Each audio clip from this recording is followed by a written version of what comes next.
Welcome to Tripura Info News Update. ত্রিপুরায় জল জীবন mission প্রকল্পের প্রায় 150 ঠিকাদার 2 বছরের বকেয়া বিল পরিশোধের দাবিতে প্রতিবাদে নেমেছেন। দুর্গাপূজার আগেই টাকা না পেলে কঠোর আন্দোলনের পাশাপাশি গণাত্মহত্যার হুঁশিয়ারি দিয়েছেন তাঁরা। এবার শুনুন এ বিষয়ে এক্সিকিউটিভ ইঞ্জিনিয়ার ও ঠিকাদারদের বক্তব্য।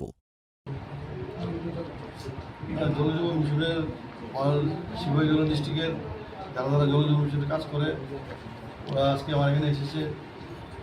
ওরা আগেও এখানে যারা যারা এসেছে প্রত্যেকদিনই আসে। ওরা আজকে সবাই সম্মিলিতভাবে সংঘবদ্ধভাবে এসেছে। ওরা আজকে আসলে অনেকদিন ধরে আমাদের জলজীবন মিশনে পেমেন্ট নিয়ে সমস্যা চলছে। আমরা পেমেন্ট পাচ্ছি না, ওদেরকেও আমরা পেমেন্ট দিতে পারছি না। তো এই সমস্ত সব কিছু জানিয়ে ওরা সংঘবদ্ধভাবে এসেছে আমার কাছে একটা ডেপুটেশন দিয়েছে। কতজন আছে আনুমানিক স্যার বেজালা যারা ঠিকাদার কতজন আছে আনুমানিক? এখানে আমার এখানে ভিতরে আমার তো চেম্বারটা ছোটো, যেরকম জায়গা হয় না। এখানে 50-60 জন আছে, বাইরেও অনেক লোক আছে। স্যার কত বছর ধরে তারা পায় না টাকাটা, বকেয়া টাকা? তারা তারা তারা অলমোস্ট 2 ইয়ার্স। 2 ইয়ার্স।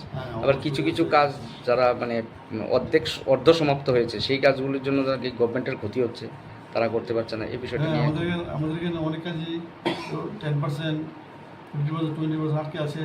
অনেক স্কিমের সব কিছু শেষ হয়ে গেছে, পাইপলাইন হয়ে গেছে, ফাংশনাল হাউস টেবল কানেকশন হয়ে গেছে, কিন্তু কমিশনিং হচ্ছে না। আমরা মোটর ওয়ারিং হচ্ছে না। কিছু কাজের জন্য আমাদের অনেক কাজগুলো পড়ে আছে, সাসপেনশন পজিশনে পড়ে আছে, সাসপেন্ডেড পজিশনে। ওগুলোর জন্য আমাদের স্যার ফান্ডের টাকা আসছে না নাকি? ফান্ড আমরা আমাদের উপর থেকে বিভিন্ন ধরনের আমাদের টার্গেট দিয়ে দিচ্ছে। হ্যাঁ, বিভিন্ন ধরনের জিও টেকিং কিছু আমরা সবগুলো ফুলফিল করছি। আমাদের বলা হচ্ছে ফান্ড আসবে আসবে আসবে, ফান্ড আমরা ওয়েট করছি, ফান্ডের টার্গেট করছি। তাহলে স্যার জলজীবন মিশনের আসল উদ্দেশ্যটা তো বাস্তবায়িত হচ্ছে না, তাহলে কি বলবেন? আসল উদ্দেশ্যটা টাকা না আসলে কাজ করবে কেন, কোথা থেকে? বাস্তবিক বলতে জলজীবন মিশনে আমরা তো শিবহর ডিস্ট্রিক্ট আমরা 86.5% অলরেডি রিসিভ করে ফেলেছি। আমরা রিসিভ করে ফেলেছিলাম, আর আমাদের কিছু বাকি ছিল।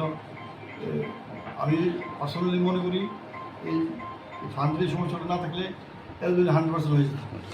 স্যার আপনার নামটা? স্যার আমার নাম সুবিধা executive. Thank you sir. DWSA জেজেমে একটা কন্ট্রাক্টর অ্যাসোসিয়েশনের তরফ থেকে আমরা গেছিলাম। আমরা দীর্ঘ 2 বছর আড়াই বছর ধরে আমরা কাজ করে চলেছি, তার এখনও পর্যন্ত কোনো পেমেন্ট পাইনি। অনেক কাজ আছে যেগুলো 90% হয়ে গেছে, সেগুলোরও কাজ পাইনি। অনেক 50% হয়েছে, কাজ হয়নি, কাজের আমরা পেমেন্ট পাচ্ছি না। অনেক কন্ট্রাকচুয়াল স্টাফেরা আছে যেগুলো আমাদের মধ্যে দিয়ে পাম্প অপারেটর পাম্প চালায়, এমার্জেন্সি গাড়ি চালায়, তারাও পেমেন্ট পাচ্ছে না। তো এই কারণের জন্য পুরো ডিডাব্লিউএসটাই ক্লপস হয়ে যাওয়ার পজিশনের মতো আছে। তার জন্য আমরা গেছিলাম আমাদের পুরো কন্ট্রাক্টর অ্যাসোসিয়েশনের তরফ থেকে। আমরা প্রায় 100-150 জন আছি। তার আমাদের এমন অবস্থা হয়ে গেছে, আমাদের মানে দেউলিয়া হয়ে যাওয়ার মতো পজিশন আমরা তৈরি হয়েছে। এবং আমাদের অনেক কন্ট্রাক্টররা আছে যারা সুসাইড পর্যন্ত করতে পারে। আগামী 2 মাসের মধ্যে যদি পেমেন্ট না হয়, পুজো পর্যন্ত যদি না পেমেন্ট হয়, এমন কন্ট্রাক্টররা আছে তারা সুসাইড পর্যন্ত করতে পারে, এবং এটার দায়ও সরকারকে নিতে হতে পারে। এই জন্য আমরা সরকারের কাছে, সরকারের মাননীয় মুখ্যমন্ত্রীর কাছে আমাদের কাছে একটাই অনুরোধ, যে আমাদের একটা দৃষ্টি আকর্ষণ করা, যে এই ডেপুটেশনের মাধ্যমে যাতে উনি যেন এটা আমাদেরকে দেখেন, এবং দিল্লির থেকে যেই ফান্ড আসার কথা আছে সেটা যাতে ইমিডিয়েট আসে, এবং সাধারণ মানুষরাও যেটা জল পায়।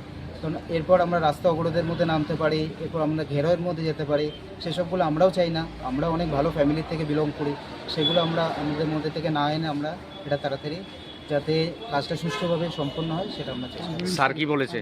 এছাড়া আমাদের অনেক পারফরমেন্স ব্যাংক গ্যারান্টি আছে, অনেক ইএমডি আছে, কাজ শেষ হয়ে গেছে, 1 বছর 2 বছর আগে হয়ে গেছে, সেগুলো পর্যন্ত আমরা রিলিজ করতে পারছি না। সেগুলো যদি আমাদের রিলিজ হয়, সেগুলো হয় অনেক আমাদের ফার্স্টারে সেকেন্ডারে হয়েছে। হ্যাঁ, আজকে পেমেন্ট হবে, নেক্সট মান্থে পেমেন্ট হবে, এইভাবে করতে করতে সেটারও পেমেন্ট হচ্ছে না। আমরা ডেলি একটার পর একটা আরও গর্তের মধ্যে আমরা পড়ে যাচ্ছি। এটা আমাদের পক্ষে আর দীর্ঘ টাইম ধরে আর চালানো সম্ভব হচ্ছে না। এটা আমরা একটা সুষ্ঠু প্রতিকার চাই আমাদের মাননীয় সরকারের কাছে। স্যার কি বলেছে? স্যার তো আমাদের সঙ্গে আছেন, স্যার আমাদের চেষ্টা করছেন আমাদের পর্যন্ত, যে আমাদের জন্য সব জায়গায় ওপর পর্যন্ত পাঠানোর জন্য। ওনার তরফ দিয়েই আমাদেরকে যেতে হবে, ওনার মাধ্যমে আমাদেরকে যেতে হবে, এক্সিকিউটিভ স্যারের মাধ্যমে। এবং আমরা রিপোর্টার সব ভাইদেরকেও বলছি যাতে আমাদের কথাটা আরও ভালোভাবে প্রচার হোক এবং আমাদের কাছে সেটা